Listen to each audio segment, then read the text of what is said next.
ਹਾਂਜੀ ਸਾਥੀਓ, ਲਾਲ ਸਲਾਮ। ਮੈਂ ਹਾਂ ਤੁਹਾਡਾ ਆਪਣਾ ਸਾਥੀ ਰਣਜੀਤ ਰਾਣਾ। ਅੱਜ ਮੈਂ ਆਪਣੀ ਵਾਰਤਾ ਦੀ ਅਗਲੀ ਕੜੀ ਐਪੀਸੋਡ 18 ਲੈ ਕੇ ਹਾਜ਼ਰ ਹੋਣ ਤੁਹਾਡੇ ਸਾਹਮਣੇ। ਆਪਾਂ ਪਿਛਲੀ ਕੜੀ ਦੇ ਵਿੱਚ ਗੱਲ ਇੱਥੇ ਖ਼ਤਮ ਕੀਤੀ ਸੀ ਕਿ ਇੱਕ ਸਟੂਡੈਂਟ ਵੈਲਫੇਅਰ ਐਸੋਸੀਏਸ਼ਨ ਜੋ ਨਵੀਂ ਬਣਾਈ ਸੀ ਅਤੇ ਉਹਨਾਂ ਨੇ ਆਪਣੇ ਜਲੂਸ ਵਗੈਰਾ ਕੱਢਣੇ ਸ਼ੁਰੂ ਕੀਤੇ ਸੀ, ਲੇਕਿਨ ਉਹ ਫੇਲ ਹੋ ਰਹੀ ਸੀ। ਤਾਂ ਫਿਰ ਉਹਨਾਂ ਨੇ ਇੱਕ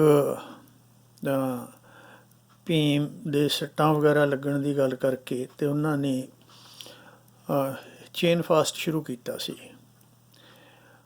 ਅਤੇ ਇਸ ਚੇਨ ਫਾਸਟ ਤੋਂ ਪਹਿਲਾਂ ਦੀ ਜਿਹੜੀ ਘਟਨਾ ਵਾਪਰੀ ਉਹਦੇ ਬਾਰੇ ਉਦੋਂ ਤਾਂ ਕੋਈ ਇਹੋ ਜਿਹਾ ਐਵੀਡੈਂਸ ਨਹੀਂ ਸੀ ਮਿਲਦਾ ਵੀ PSU ਨੇ ਕੁਛ ਇਹਦੇ 'ਚ ਕੀਤਾ, ਅਤੇ ਨਾ ਹੀ ਕੋਈ ਇਹੋ ਜਿਹਾ ਕੋਈ ਉਹ ਲੀਡਰਸ਼ਿਪ ਜਾਂ ਉਹਨਾਂ 'ਚ ਸੀ ਵੀ ਜਿਹਦੇ 'ਤੇ ਕੋਈ ਕਿਸੇ ਨੂੰ ਕਰਨ ਦੀ ਲੋੜ ਵੀ ਹੁੰਦੀ, ਅਤੇ ਨਾ ਹੀ ਕੋਈ ਇਹੋ ਜਿਹੀ PSU ਦੀ ਅਪਰੋਚ ਹੀ ਸੀਗੀ ਉਸ ਵੇਲੇ।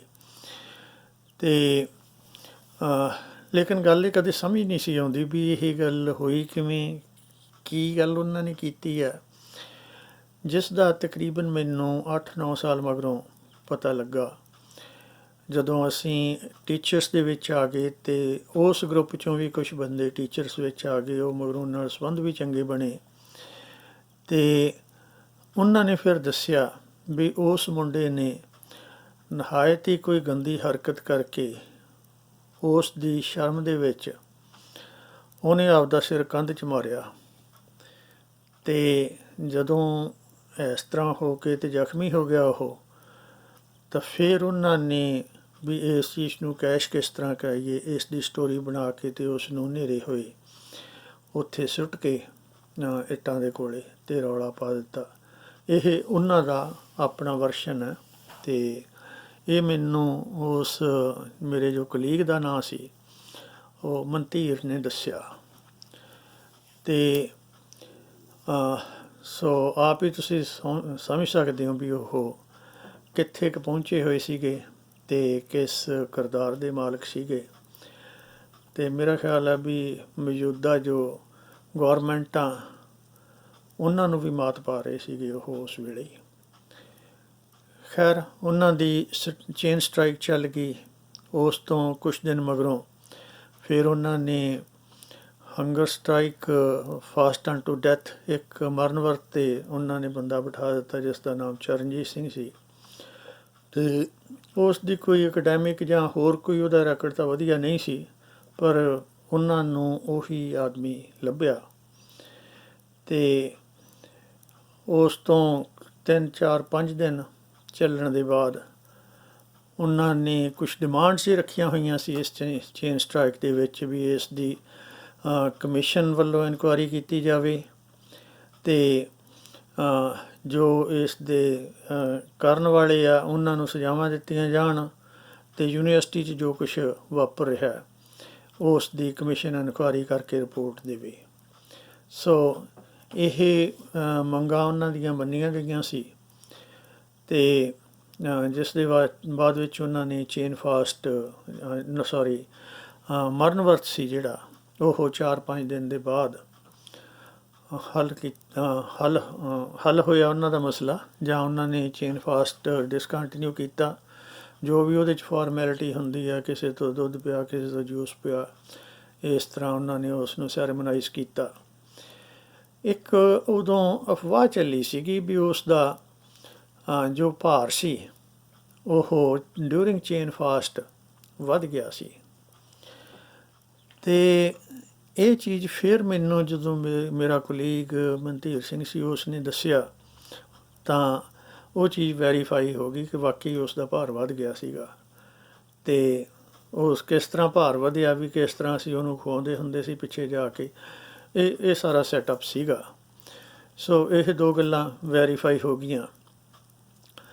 ਅਤੇ ਉਸ ਤੋਂ ਬਾਅਦ ਵਿੱਚ ਆਪਾਂ ਕਮਿਸ਼ਨ ਦੀ ਗੱਲ ਕਰਦੇ ਹਾਂ। ਕਮਿਸ਼ਨ ਤਾਂ ਡਾਕਟਰ MS ਰੰਧਾਵਾ ਨੇ ਸਟੇਟ ਨੂੰ ਰਿਕੁਐਸਟ ਕੀਤੀ ਕਿ ਉਹਨਾਂ ਨੇ ਮਹਾਜਨ ਕਮਿਸ਼ਨ ਸੈਟਅਪ ਕੀਤਾ, ਜਿਸ ਦਾ ਨਾਮ ਮਹਾਜਨ ਕਮਿਸ਼ਨ ਸੀ, ਅਤੇ ਜਿਸ ਦੀ ਰਿਪੋਰਟ ਆਪਾਂ ਬਰੀਫ ਵਿੱਚ ਪਹਿਲਾਂ ਡਿਸਕਸ ਕਰ ਚੁੱਕੇ ਹਾਂ। ਪਿਛਲੇ ਐਪੀਸੋਡ ਦਾ ਮੈਨੂੰ ਯਾਦ ਨਹੀਂ ਕਿਹੜੇ ਦੇ ਵਿੱਚ, ਐਪੀਸੋਡ 6 ਦੇ ਵਿੱਚ ਆਪਾਂ ਇਸ ਦੀ ਜੋ ਰਿਪੋਰਟ ਆ ਉਹ ਡਿਸਕਸ ਕਰ ਚੁੱਕੇ ਹਾਂ ਬਰੀਫ ਦੇ ਵਿੱਚ। ਅਤੇ ਜਿਹਦੇ ਵਿੱਚ ਜੋ ਉਹਨਾਂ ਨੇ ਇਹ ਇਲਜ਼ਾਮ ਲਾਏ ਸੀ ਵੀ ਸਾਡੇ ਜਿਹੜੇ ਮੈਂਬਰ ਭੀਮ ਨੂੰ ਕੁੱਟਿਆ, ਉਹ ਇਨਕਨਕਲੂਸਿਵ ਰਹੀ, ਕੋਈ ਉਹਦਾ ਐਵੀਡੈਂਸ ਉਹਨਾਂ ਨੂੰ ਨਹੀਂ ਮਿਲਿਆ। ਅਤੇ ਬਾਕੀ ਉਹਨੇ ਜੋ ਸਟ੍ਰਕਚਰ ਉਹਦੇ 'ਚ ਲਿਖੇ ਸੀ ਕਿ a person divorced from studies should not be appointed as director students welfare, ਉਹ ਵੀ ਜਿਹੜੀ ਇਨਕੁਆਇਰੀ ਸੀ ਉਹਨਾਂ ਦੇ ਉਲਟ ਗਈ। ਸੋ ਇਹ ਉਸ ਇਨਕੁਆਇਰੀ ਦਾ ਰਿਜ਼ਲਟ ਸੀ, ਅਤੇ ਆਲਮੋਸਟ ਇਹ ਜਿਹੜਾ ਸੈਸ਼ਨ 72-73 ਸੀ ਉਸ ਦਾ ਵੀ ਐਂਡ ਸੀ, ਅਤੇ ਇਸ ਇਨਕੁਆਇਰੀ ਰਿਪੋਰਟ ਦੇ ਨਾਲ ਹੀ ਉਹ ਐਂਡ ਹੋ ਜਾਂਦਾ। ਅਤੇ ਸੋ ਇਸ ਤਰ੍ਹਾਂ ਦੇ ਮਾਹੌਲ ਵਿੱਚ 72-73 ਜਿਹੜਾ ਸੈਸ਼ਨ ਹੈ ਉਹ ਐਂਡ ਹੋਇਆ। ਉਸ ਤੋਂ ਅੱਗੇ ਸਮਰ ਸੈਸ਼ਨ ਸ਼ੁਰੂ ਹੋ ਗਿਆ, ਅਤੇ ਸਮਰ ਸੈਸ਼ਨ ਦੇ ਵਿੱਚ ਤਕਰੀਬਨ ਸਾਰੇ ਜੋ ਪਾਰਸ਼ਲੀ ਯੂਨੀਵਰਸਿਟੀ ਖੁੱਲ੍ਹੀ ਹੁੰਦੀ ਆ, ਬਾਕੀ ਸਾਰੇ ਘਰਾਂ ਨੂੰ ਗਏ ਹੁੰਦੇ ਆ। ਤਕਰੀਬਨ 10 ਤੋਂ 15% ਸਟੂਡੈਂਟ ਉੱਥੇ ਹੁੰਦੇ ਆ। ਫੈਕਲਟੀ ਤਾਂ ਖੈਰ ਸਾਰੀ ਹੁੰਦੀ ਹੋਈ ਆ, ਰਿਸਰਚ ਵਰਕ ਵੀ ਚੱਲਦਾ, ਲੇਕਿਨ ਸਟੂਡੈਂਟਸ ਦੀ ਗਿਣਤੀ ਜਿਹੜੀ ਉਹਦੇ 'ਚ ਕਾਫੀ ਜ਼ਿਆਦਾ ਘੱਟ ਹੁੰਦੀ ਆ। ਆਪਾਂ ਪਹਿਲਾਂ ਵੀ ਇਹਦੇ ਬਾਰੇ ਜ਼ਿਕਰ ਕਰ ਚੁੱਕੇ ਹਾਂ। ਅਤੇ ਇੱਕ ਚੀਜ਼ ਇੱਥੋਂ ਥੋੜ੍ਹੀ ਜਿਹੀ ਸਪਸ਼ਟ ਹੁੰਦੀ ਆ ਕਿ ਸਟੇਟ ਉਦੋਂ PSU ਦੇ ਕਾਰਕੁਨਾਂ ਦੇ ਉਲਟ ਐਕਟਿਵ ਹੋ ਗਈ ਸੀ, ਅਤੇ ਇਹ ਅੱਗੇ ਚੱਲ ਕੇ ਜਦੋਂ 73-74 ਦੇ ਸੈਸ਼ਨ ਲਈ ਯੂਨੀਵਰਸਿਟੀ ਖੁੱਲ੍ਹੀ, ਸਮਰ ਦੇ ਵਿੱਚ ਐਡਮਿਸ਼ਨਾਂ ਹੋਈਆਂ, ਤਾਂ ਇਹ ਸਮਰ ਸੈਸ਼ਨ ਹੈ ਜਦੋਂ ਸਾਰੇ ਅੰਡਰ ਗ੍ਰੈਜੂਏਟ ਪੋਸਟ ਗ੍ਰੈਜੂਏਟਸ ਦੀਆਂ ਐਡਮਿਸ਼ਨਾਂ ਹੋ ਜਾਂਦੀਆਂ। ਅਤੇ MSc ਦੇ ਵਿੱਚ ਐਡਮਿਸ਼ਨ ਦੇ ਵਾਸਤੇ ਉਦੋਂ ਤਕਰੀਬਨ 10-12 PSU ਦੇ ਇੰਪੋਰਟੈਂਟ ਕਾਰਕੁਨ ਸੀਗੇ ਜਿਨ੍ਹਾਂ ਨੇ MSc ਦੇ ਲਈ ਅਪਲਾਈ ਕੀਤਾ। ਉਹਨਾਂ ਦੀ ਡਿਗਰੀ ਜੋ BSc ਦੀ ਪੂਰੀ ਹੋ ਚੁੱਕੀ ਸੀ। ਇਹਨਾਂ ਦੇ ਵਿੱਚ ਪ੍ਰਿਥੀਪਾਲ ਰੰਧਾਵਾ, ਜਤਿੰਦਰ ਸ਼ਰਮਾ, ਹਰਪਾਲ ਸੰਘਾ ਅਤੇ ਹੋਰ ਮੈਨੂੰ ਨਾਮ ਯਾਦ ਨਹੀਂ ਹੈ, ਤਕਰੀਬਨ 9 ਜਾਂ 10 ਸਟੂਡੈਂਟ ਸੀਗੇ ਜਿਹੜੇ PSU ਦੇ ਲੀਡਰ ਵੀ ਸੀਗੇ, ਔਰ ਉਹਨਾਂ ਨੂੰ MSc 'ਚ ਐਡਮਿਸ਼ਨਾਂ ਰੋਕੀਆਂ ਗਈਆਂ।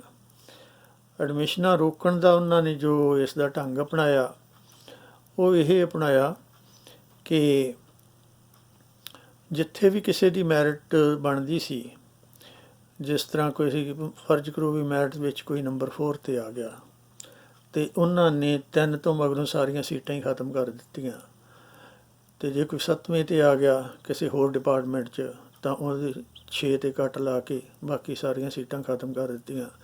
ਇਸ ਚੀਜ਼ ਨੂੰ ਜਸਟੀਫਾਈ ਕੀਤਾ ਕਿ ਅਸੀਂ ਸੀਟਾਂ ਰਿਡਿਊਸ ਕੀਤੀਆਂ ਤਾਂ ਕਿ ਕੋਈ ਕੋਰਟ ਕਚਹਿਰੀ 'ਚ ਵੀ ਇਸ ਦੀ ਸੁਣਵਾਈ ਨਾ ਹੋ ਸਕੇ। ਅਤੇ ਸੋ ਇਸ ਤਰ੍ਹਾਂ ਉਹਨਾਂ ਨੇ ਐਡਮਿਸ਼ਨਾਂ ਜੋ PSU ਦੇ ਲੀਡਰ ਸੀਗੇ ਉਹਨਾਂ ਦੀਆਂ MSc 'ਚੋਂ ਐਡਮਿਸ਼ਨਾਂ ਰੋਕੀਆਂ।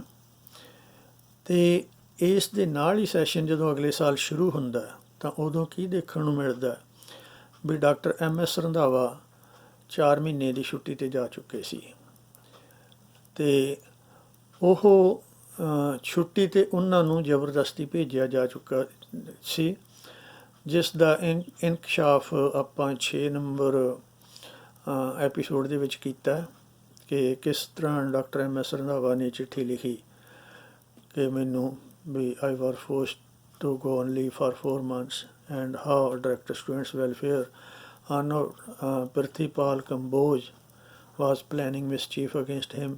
ਉਹਦਾ ਜ਼ਿਕਰ ਸਾਰਾ ਤੁਹਾਨੂੰ 6 ਨੰਬਰ ਐਪੀਸੋਡ ਦੇ ਵਿੱਚੋਂ ਮਿਲ ਸਕਦਾ। ਅਤੇ ਉਸ ਦੀ ਥਾਂ 'ਤੇ acting vice chancellor doctor K Kirpal Singh ਨੂੰ ਬਣਾਇਆ। ਇਸੇ ਤਰ੍ਹਾਂ acting dean college of agriculture ਦੇ ਵਿੱਚ ਡਾਕਟਰ NS ਰੰਧਾਵਾ ਨੂੰ ਬਣਾਇਆ।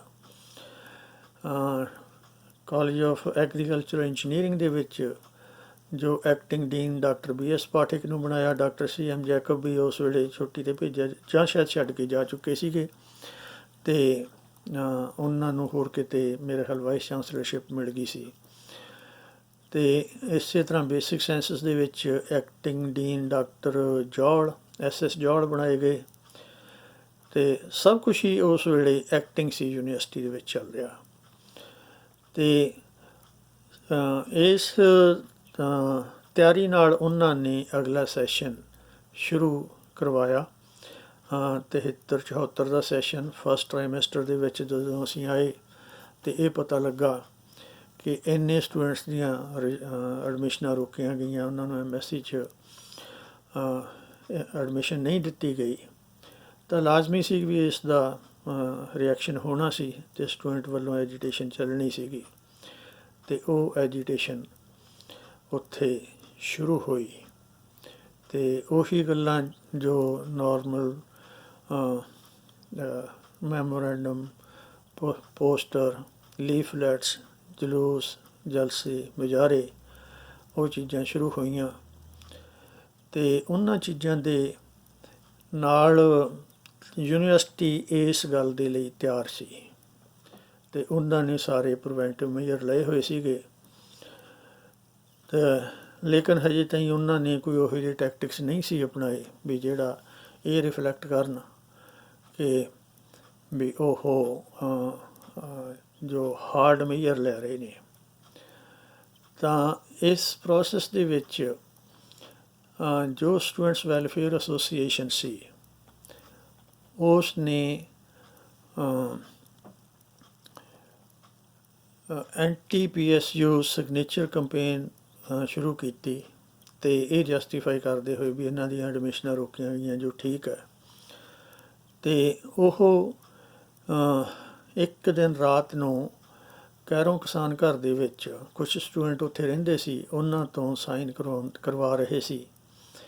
ਅਤੇ ਜਦੋਂ PSU ਦੇ ਸਟੂਡੈਂਟ ਉੱਥੇ ਪਹੁੰਚੇ ਅਤੇ ਇਸ ਚੀਜ਼ ਦਾ ਮੈਨੂੰ ਪਹਿਲਾਂ ਕੋਈ ਨਹੀਂ ਸੀ ਪਤਾ, ਮੈਂ ਬਾਏ ਚਾਂਸ ਹੀ ਉਦੋਂ 1 ਨੰਬਰ ਹੋਸਟਲ 'ਚ ਗਿਆ, ਅਤੇ ਉੱਥੇ 1-2 ਸਟੂਡੈਂਟ ਸੋਟੀਆਂ ਲੈ ਕੇ ਮੈਂ ਉੱਧਰ ਨੂੰ ਭੱਜੇ ਜਾਂਦੇ ਦੇਖੇ, ਇੱਕ ਦੇ ਹੱਥ ਵਿੱਚ ਵਾਹਵਾ ਸਾਰੀਆਂ ਸੋਟੀਆਂ ਸੀ। ਅਤੇ ਉਸ ਦੇ ਨਾਲ ਹੀ ਮੈਨੂੰ ਕੈਰੋਂ ਕਿਸਾਨ ਘਰ ਦੇ ਵਿੱਚ ਰੌਲਾ ਸੁਣਿਆ, ਅਤੇ ਖੈਰ ਉਸ ਕਨਫਿਊਜ਼ਨ 'ਚ ਕੁਛ ਲੋਕ ਭੱਜ ਗਏ, ਕੁਛ ਲੋਕ ਵਾਪਸ ਆ ਗਏ। ਅਤੇ ਜਦੋਂ ਤਕਰੀਬਨ ਅੱਧੇ ਘੰਟੇ ਦੇ ਬਾਅਦ ਮੈਂ ਵਾਪਸ ਆਇਆ ਆਪਣੇ ਕਮਰੇ ਦੇ ਵਿੱਚ, ਤਾਂ ਮੇਰੇ ਜੋ ਪੁਰਾਣੇ ਦੋਸਤ ਜਿਨ੍ਹਾਂ ਕੋਲ ਸੰਨ 70 ਤੋਂ ਮੈਂ ਜਾਂਦਾ ਹੁੰਦਾ ਸੀ, ਤਾਂ ਉਹ ਇਸ ਕੰਪੇਨ ਦੇ ਵਿੱਚ ਸੀਗੇ, ਸਿਗਨੇਚਰ ਵਾਲੀ ਕੰਪੇਨ ਦੇ ਵਿੱਚ। ਅਤੇ ਜਦੋਂ ਉਹਨਾਂ ਦੇ ਉੱਪਰ PSU ਨੇ ਉਹਨਾਂ ਨੂੰ ਕਨਫਰੰਟ ਕੀਤਾ, ਜਿਸ ਦਾ ਮਤਲਬ ਹੈ ਕਿ ਡਾਂਗਾਂ ਨਾਲ ਕਨਫਰੰਟ ਕੀਤਾ, ਤਾਂ ਉਹ ਉੱਥੋਂ ਭੱਜੇ। ਤਾਂ ਮੈਂ ਜਦੋਂ ਆਪਣੇ ਕਮਰੇ ਵਿੱਚ ਵਾਪਸ ਆਇਆ ਤਾਂ ਉਹ ਦੋਨੇ ਮੇਰੇ ਦੋਸਤ ਉੱਥੇ ਮੇਰੇ ਕਮਰੇ ਵਿੱਚ ਬੈਠੇ ਹੋਏ ਸੀ, ਅਤੇ ਆਪਣੇ ਕਮਰੇ ਵਿੱਚ ਡਰਦੇ ਨਹੀਂ ਜਾ ਰਹੇ ਸੀਗੇ। ਖੈਰ ਜਾਣ ਦਾ ਸਵਾਲ ਵੀ ਨਹੀਂ ਸੀ ਪੈਦਾ ਹੁੰਦਾ। ਅਤੇ ਉਸ ਰਾਤ ਉਹ ਮੇਰੇ ਕੋਲ ਹੀ ਰਹੇ, ਅਤੇ ਅਸੀਂ ਕੁਛ ਗੱਲਾਂ ਬਾਤਾਂ ਕਰਦੇ ਰਹੇ। ਜ਼ਿਆਦਾ ਗੱਲਾਂ ਕਰਨ ਨੂੰ ਵੀ ਸੀ ਨਹੀਂ, ਕਿਉਂਕਿ ਅਸੀਂ ਆਪੋਜੀਸ਼ਨ ਪਲੈਂਕ ਤੋਂ ਗੱਲ ਕਰਨੀ ਸੀਗੀ, ਅਤੇ ਸਵਾਲ ਹੈ ਵੀ ਮੇਰੇ ਦੋਸਤ ਸੀਗੇ, ਅਤੇ ਇਹਦੇ ਵਿੱਚ ਕੋਈ ਦੂਜੀ ਰਾਏ ਵੀ ਨਹੀਂ ਸੀ। ਅਤੇ ਜੇ ਵਿਰੋਧੀ ਜਿੱਥੋਂ ਦੀ ਸਵਾਲ ਸੀਗਾ ਵੀ ਉਹ ਟਾਈਮ ਪਾਸ ਹੋ ਚੁੱਕਾ ਸੀ। ਇੱਕ ਇਹਦੇ ਨਾਲ ਹੋਰ ਜੋ ਮੈਨੂੰ ਗੱਲ ਸਾਹਮਣੇ ਆ ਰਹੀ ਹੈ ਕਿ ਡਾਇਰੈਕਟਰ ਸਟੂਡੈਂਟਸ ਵੈਲਫੇਅਰ ਦੀਆਂ ਪਾਵਰਸ ਰਿਸਟੋਰ ਕਰਨ ਦੇ ਵਾਸਤੇ ਗੌਰਮੈਂਟ 'ਤੇ ਉਹਨਾਂ ਨੇ MS ਰੰਧਾਵੇ 'ਤੇ ਪ੍ਰੈਸ਼ਰ ਪਾਉਣਾ ਸ਼ੁਰੂ ਕੀਤਾ, ਜਿਹਦਾ ਸੀਗਾ ਕਿ ਜਿਹਦੇ 'ਚ ਗੌਰਮੈਂਟ ਵੀ ਇਨਵੋਲਵਡ ਸੀ। ਅਤੇ ਇਹ ਵੀ ਗੱਲ ਮੈਨੂੰ ਡਿਟੇਲ ਵਿੱਚ ਮੇਰੇ ਕੁਲੀਗ ਮਨਧੀਰ ਸਿੰਘ ਨੇ ਦੱਸੀ, ਉਸ ਤੋਂ ਤਕਰੀਬਨ 8-7 ਸਾਲ ਮਗਰੋਂ ਜਦੋਂ ਅਸੀਂ ਟੀਚਰ ਸੀ, ਕਿ ਉਦੋਂ ਸੁਰਿੰਦਰ ਕੌਰ ਬਾਦਲ ਜੋ ਪ੍ਰਕਾਸ਼ ਸਿੰਘ ਬਾਦਲ ਦੀ ਵਾਈਫ ਸੀਗੀ, ਉਹ board of management the member ਸੀ। ਅਤੇ ਉਦੋਂ ਉਹਨਾਂ ਨੇ ਦੱਸਿਆ ਵੀ ਅਸੀਂ ਬੋਰਡ ਦੇ ਵਿੱਚ ਪ੍ਰੈਸ਼ਰ ਪਾਇਆ ਡਾਕਟਰ ਰੰਧਾਵੇ 'ਤੇ ਕਿ ਉਹਦੀਆਂ ਪਾਵਰਸ ਰਿਸਟੋਰ ਕੀਤੀਆਂ ਜਾਣ। ਤਾਂ ਡਾਕਟਰ ਰੰਧਾਵੇ ਨੇ ਉਹਨਾਂ ਨੂੰ ਕਿਹਾ ਵੀ ਮੈਂ ਪਾਵਰਸ ਰਿਸਟੋਰ ਕਰ ਦੂੰਗਾ, ਲੇਕਿਨ ਵਿਦ ਟਾਈਮ ਕਰੂੰਗਾ, ਅਤੇ ਇਸ ਵੇਲੇ ਤੁਸੀਂ ਮੈਨੂੰ ਪ੍ਰੈਸ ਨਾ ਕਰੋ। ਸੋ ਇਹ ਐਗਰੀਮੈਂਟ ਉਹਨਾਂ ਦਾ ਡਾਕਟਰ MS ਰੰਧਾਵੇ ਨਾਲ ਵੀ ਹੋ ਚੁੱਕਾ ਸੀ। ਅਤੇ ਸਾਥੀਓ, ਇਸ ਤੋਂ ਅੱਗੇ ਆਪਣੀ ਗੱਲਬਾਤ ਜਾਂ ਆਪਣੀ ਵਾਰਤਾ ਆਪਾਂ ਅਗਲੇ ਐਪੀਸੋਡ ਦੇ ਵਿੱਚ ਸ਼ੁਰੂ ਕਰਾਂਗੇ। ਅਤੇ ਅੱਜ ਆਪਾਂ ਇਸ ਨੂੰ ਇੱਥੇ ਖ਼ਤਮ ਕਰਦੇ ਹਾਂ। ਐਡਮਿਸ਼ਨਾਂ ਰੋਕੀਆਂ ਜਾ ਚੁੱਕੀਆਂ, ਕੰਪੇਨ ਚੱਲ ਰਹੀ ਹੈ, ਦੋਨਾਂ ਪਾਸਿਆਂ ਤੋਂ ਚੱਲ ਰਹੀ ਹੈ ਕੰਪੇਨ। ਅਤੇ ਇਸ ਦਾ ਅੱਗੇ ਕੀ ਸਿੱਟੇ ਨਿਕਲਦੇ ਆ, ਗੱਲ ਕਿਸ ਪਾਸੇ ਨੂੰ ਤੁਰਦੀ ਹੈ, ਆਪਾਂ ਫਿਰ ਅਗਲੇ ਐਪੀਸੋਡ ਦੇ ਵਿੱਚ ਡਿਸਕਸ ਕਰਦੇ ਹਾਂ। ਅਤੇ ਸੋ ਸਾਥੀਓ, ਮੈਨੂੰ ਇਜਾਜ਼ਤ ਦਿਓ ਅੱਜ ਦੇ ਲਈ, ਅਤੇ ਲਾਲ ਸਲਾਮ। ਬਾਕੀ ਫਿਰ ਆਪਾਂ ਅਗਲੇ ਐਪੀਸੋਡ ਦੇ ਵਿੱਚ ਮਿਲਾਂਗੇ। ਸੋ ਸਾਥੀਓ, ਅਲਵਿਦਾ।